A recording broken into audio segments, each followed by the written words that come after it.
Hey guys, Drifter here. Today I want to talk to you about the differences between playing Fortnite on console and on PC. We're going to open up with a fun clip that I got on PC. When my squad got wiped right off the bat, I picked up a suppressed pistol, managed to push into Salty Springs, and punish the squad that did it. We're going to swap over now to my first solo win on PlayStation 4, and I'm really proud of this one because I don't play a lot of solos on console. I do play console, but I'm usually playing in duos or in squads with friends who are from the Call of Duty scene and typically don't play as much on PC. But I do have experience playing Fortnite on both PC and console in fair bits, so today I wanted to talk about the differences between them, both in graphics and audio and performance and options, and of course the differences between players. So sit back, enjoy the gameplay, and I hope you learned something useful. Graphically speaking, there used to be a very big difference between console and PC. When I first booted up Fortnite on PlayStation 4, I immediately noticed that my resolution was lower, my frame rate was inconsistent, that there was some blur on the screen, motion blur that I couldn't turn off, and it was just immediately uglier. However, after the latest patch, it's not nearly as distinct, even on a regular PlayStation 4. I'm not even running the PS4 Pro. So if you look at the gameplay now, and you can compare it to the PC gameplay in the beginning and some of the PC gameplay that'll be coming later in this video, you'll see that it's not very different. Fortnite, thankfully, is a sort of cartoony, cel-shaded, and simply animated game, and those games are very, very good for scaling on console. So with each patch, you'll notice that the console version gets successively closer to the PC version, even though it's astoundingly close right now. Console is currently locked to 60 FPS, but fortunately it rarely drops below 60. There has to be a lot of stuff going on to get frame drops, though they do happen occasionally, and consoles no longer seem to suffer from input delay. When I first started playing, if I uncapped my frame rate or I changed some of my settings around in an unfavorable manner, some things would happen and I would get input delay on swapping weapons and occasionally input delay on shooting, which just drove me crazy. Thankfully, those days are behind us though. I will say that view distance on console, or the distance at which the shrubs and the buildings and all the little objects pop into frame, which is a very strange one for me, is lower on console than it is on PC. I can set the view distance to be extremely far on PC, whereas on console it's more at a fixed area, and one of the things that this game does that's kind of weird to me is it keeps most of the entire map within your field of view, but it kind of pops in objects, it ranges, and it makes me think there's people when I look at a building, and just as I get close enough the furniture pops in and I see something move. That is a little bit more of a problem on PlayStation 4 than it is on PC, but now that I've learned what it is, it's not so bad.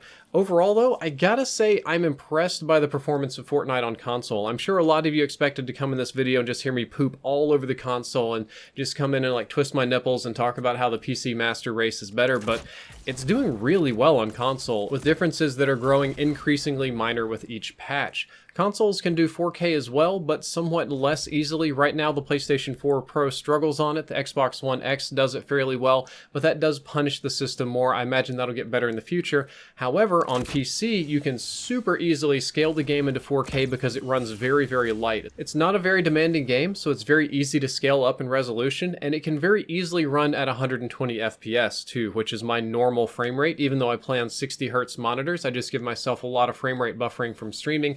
And yeah, I know I play on 60 Hz monitors on PC. That's because I stream in 60 Hz and do consoles in 60 Hz and a lot of other things. But the point of it is, it can do 120 FPS with no effort whatsoever. If I wanted to put it at 144, if I want to put it on 240, if I want to crank it up to the highest resolution and the highest frame rate for the biggest, best monitor on the planet, Fortnite's a game that can do that really easily. It's very well optimized. PC also has a lot of graphical options that allow for customizations or tweaking of anything that your GPU might not like if you're not running the latest, greatest 1080 Ti like I am, even if you're running like an old laptop, and there's just like one feature or one setting that's kind of driving it crazy, odds are you'll be able to turn it off, which is, again, quite nice. And maybe I'm crazy, but I do feel like the sound fidelity is higher on PC, and by that I mean the overall quality, the 3D projection mapping, like following footsteps, determining friendly from enemy footsteps, like echolocating guns. I could be crazy, but in my experience, there is some difference between sound quality on PC and PS4. I use the exact same headsets for both. I'm using my Astro A50s. I run USB to the PC, and I have an optical cable going to the PS4. And for this reason, I often prefer the PC sound quality because it's just much easier to hear people and hear where they're going and what they're doing.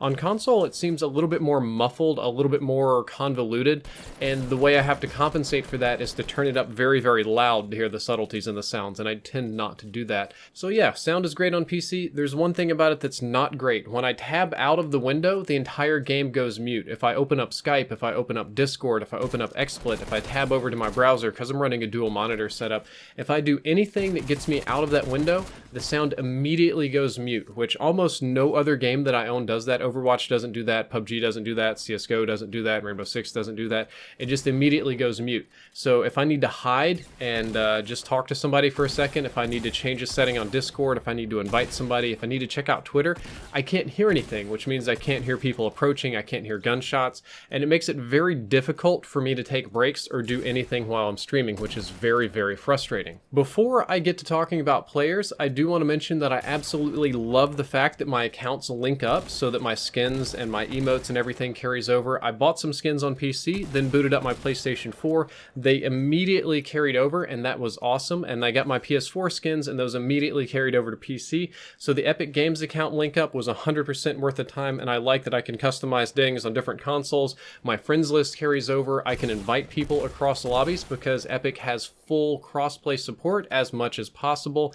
There are some people that don't want that. Sony and Microsoft aren't always playing nice with each other, though they both play nice with allowing players to play on PC lobbies, though I do think it's to the disadvantage of console players to move to PC lobbies. For instance, if you're playing on Xbox One and you want to join your friend who's a PC gamer, when you join his lobby, you are joining a PC lobby. The PC players can't join console lobbies. It's a one-way. So if you're playing with anybody in your lobby that's on PC, you've all been graduated to a PC lobby, and that is a much more difficult lobby, but it's your choice, and you know what? Some people will surprise you. I do think keyboard and mouse is the superior type of aiming and input, but some people are extremely good with controllers. Some people play very, very smart, and they can duke on PC players, though it's less common. Now I'm moving into what is certainly going to be the most controversial part of this video, which is observations about players, and we're going to start off with console players.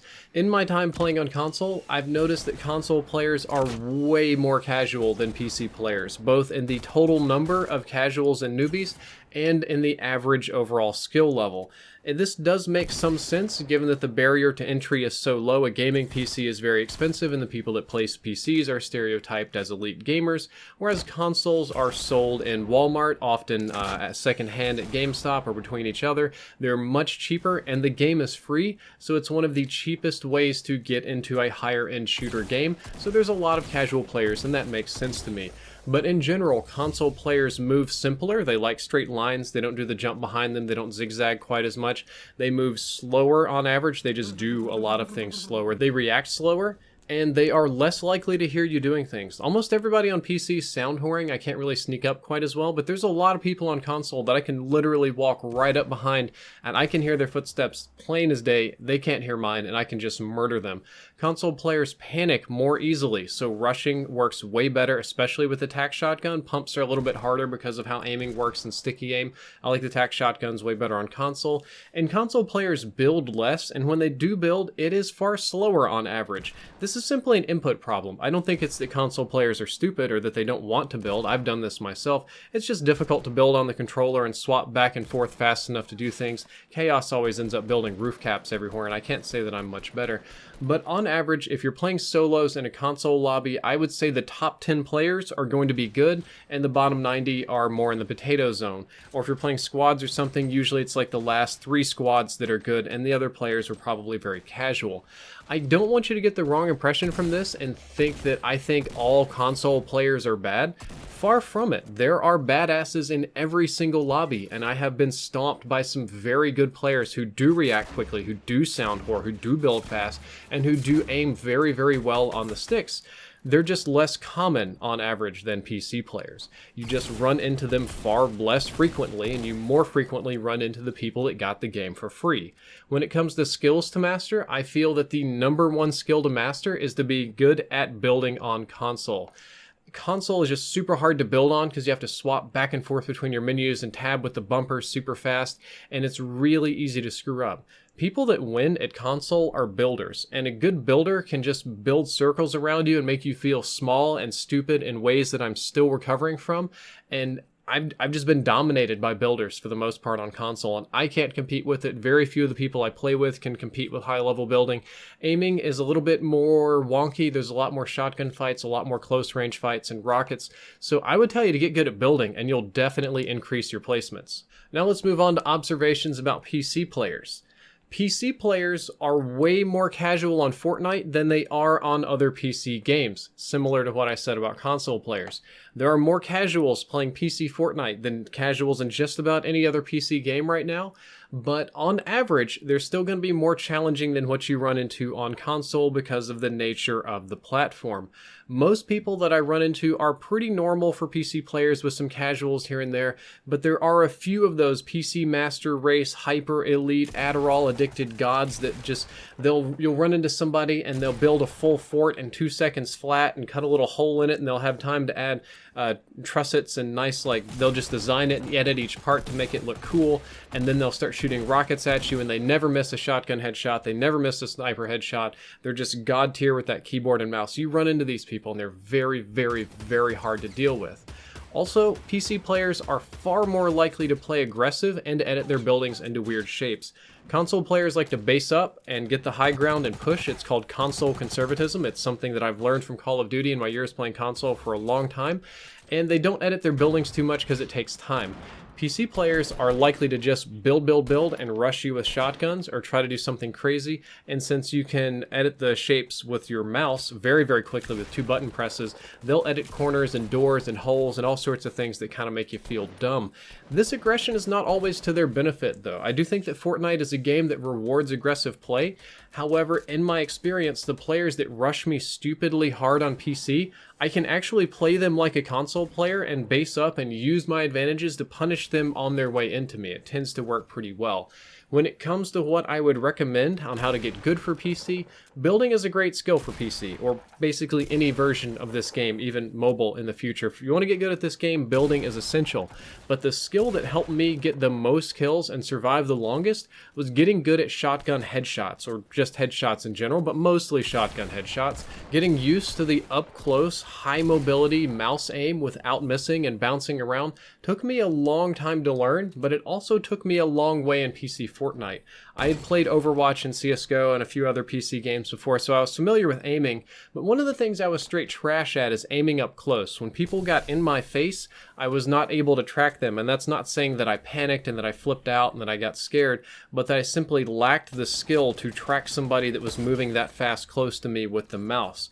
However, this game you just kind of have to do that, so I took the time to force myself to learn how to do that, and it took me a very, very long way. It also made me better at aiming in Overwatch, and better at aiming in CSGO, and better aiming at just about every PC game. It's a skill that I truly mastered and learned, so I will forever be grateful to Fortnite for that one. And I think that Twitch aim allows me to make up for my subpar building skill most of the time. Even when people are above me, even when I'm at a disadvantageous position, having decent aim goes a long, long, long way on PC.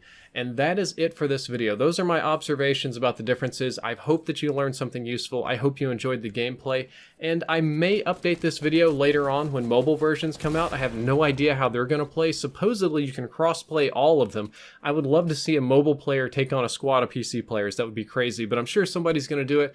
Guys, hope you enjoyed this video. If you did, don't forget to like, favorite, and subscribe. Drifter out.